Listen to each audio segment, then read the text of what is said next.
Good morning. কেমন আছো তোমরা সবাই? আশা করি তোমরা সবাই খুব ভালো আছো, আর আমিও খুব ভালো আছি। তো এখন বাজে ওই সকাল 10টা মতো। তো এখন থেকেই তোমাদেরকে সাথে নিয়ে ব্লগটা শুরু করছি।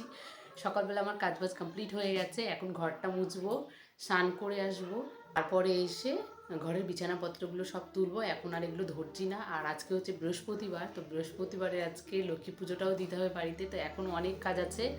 আর আজকে আমার রান্নাবান্নাটা তাড়াতাড়ি কমপ্লিট করে নিয়েছি। ও আজকে তাড়াতাড়ি অফিসে গেছে, এই জন্য 10টার আগেও বেরিয়ে পড়েছে। তো আমাকে তাড়াতাড়ি আজকে রান্নাবান্নাগুলো করতে হয়েছে।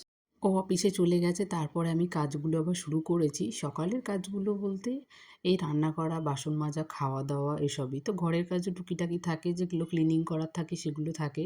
তো সকালটা একটু ব্যস্ততার মধ্যে দিয়েই কাটে। দুপুরে রেস্ট করার পরে বিকেলটা একটু ফ্রিলি কাটে। যেগুলো জামা কাপড় ধোয়া হয় সেগুলো একটু ভাঁজ করা হয়, ঘরটাকে একটু সুন্দর করে আবার গোছগাছ করা হয়।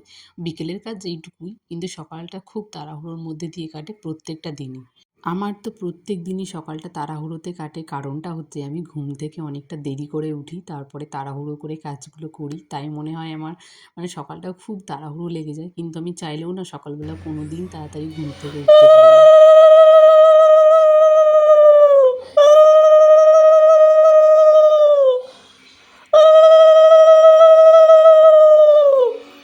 আজকে যেহেতু বৃহস্পতিবার, বৃহস্পতিবারের পুজোটা কিন্তু করতে অনেকক্ষণ সময় লাগে। সেই সাথে কিন্তু যোগাযন্ত্র করতে অনেকটাই সময় লেগে যায়।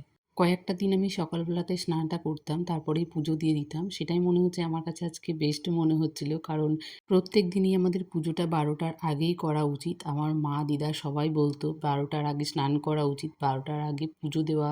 আগেকার দিনের লোকেরা কিন্তু অনেক নিয়ম মেনে চলতো, কিন্তু আগেকার দিনের মতো আমরা কিন্তু সেই নিয়মগুলো মানতে পারি না। আমাদের যখন যেটা মনে হয় তখন আমরা সেটাই করি। আজকে যেমন আমার পুজো দিতে দিতে অনেকটা দেরি হয়ে গেছিলো, তারপরে আমার মাম্মামকে খাইয়ে ঘুম পাড়িয়েছি। সেই সাথে কিন্তু দুপুরে কাজগুলো আর কমপ্লিট করতে পারিনি। আজকে ভেবেছিলাম বেড কভারটা চেঞ্জ করব, সকালেই কেচে দেবো। সেই কাজগুলো কিন্তু আমি সকালে করিনি। তাই ভাবলাম যে দুপুরবেলা যখন অনেকটা সময় পেয়েছি হাতে, রেস্ট নিয়ে মাম্মামকে এখন বিকেলবেলা মাঠে পাঠিয়ে দিয়েছিলাম। তারপরে আমি আবার কাজগুলো শুরু করেছি। যেহেতু মা কোথায় যাবে তাই কিন্তু মাম্মামকে আবার আমার কাছে দিয়ে গেছে। তো দেখো মাম্মাম আমার সাথে সাথে হাতে হাতে ঘুরছে। তো বেড কভারটা যখন চেঞ্জ করে নিলাম, তার সাথে সাথে কিন্তু আমি খাটটাকেও কিন্তু অনেক দিন মোছা হয়নি। তাই ভাবলাম যে আজকে চলো ক্লিনিং একটু করাই যাক। তো এই যে ছোট ছোট ভাঁজের ডিজাইনগুলো হয়, সেই ডিজাইনে কিন্তু অনেক নোংরা জমে যায়। সেটা কিন্তু সবসময় আমাদের ক্লিনিং করা হয় না। আমি যখন বেড কভার চেঞ্জ করি তখন কিন্তু প্রত্যেকবারই এভাবেই আমি মুছে রেখে দিই। আর দেখো মা আমাকে এখানে চা দিতে এসেছিলো। আমি ঘরে কাজ করছিলাম, মা চা করেছে সন্ধেবেলায়। তো এটা সন্ধে হয়ে গেছে। এখন তো ছোটো দিনের বেলা, ওই খাওয়া দাওয়া করতে টুকিটাকি কাজ করতে করতে কিন্তু সন্ধে হয়ে যায়। আমি ঘরে কাজ করছি বলে মা চা করে আমাকে চা আবার দিতে এসেছিলো।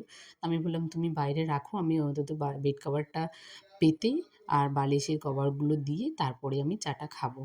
আর এই বেড কভারগুলো কিন্তু আমার অনেক পুরনো হয়ে গেছে, কিন্তু এখনও কালারগুলো খুব ভালো আছে। আমি কখনো বাইরে কোনো জিনিস নিতে যাই না, যেহেতু আমাদেরই একটা বিজনেস আছে শাড়ির। মা দেখো চাটা দিয়ে গেছিলো, সেই চাটা কিন্তু ঠান্ডা হয়ে গেছে। তার সাথে সাথে কিন্তু অনেক বড় একটা বিস্কিট দিয়েছিল, যেটা কিন্তু মাসির বাড়ি থেকে নিয়ে এসেছিলো। তো আমি দেখে একটু অবাকই হয়েছিলাম, তাই মাকে জিজ্ঞেস করছিলাম যে এত বড় বিস্কুট। চা তো খাওয়া হয়ে গেল, কিন্তু ঘরের কাজ তো আমার এখনও কমপ্লিট হয়নি। তাই আবারও কাজগুলো শুরু করে দিলাম। আর দুপুরে ব্ল্যাঙ্কেট দুটো আমি দুটোই রোদে দিয়েছিলাম, তো ভাঁজ করে এনে আমি টি টেবিলটার উপর রেখেছিলাম। তো সেটা আমি খাটের উপর আবার রেখে দিলাম।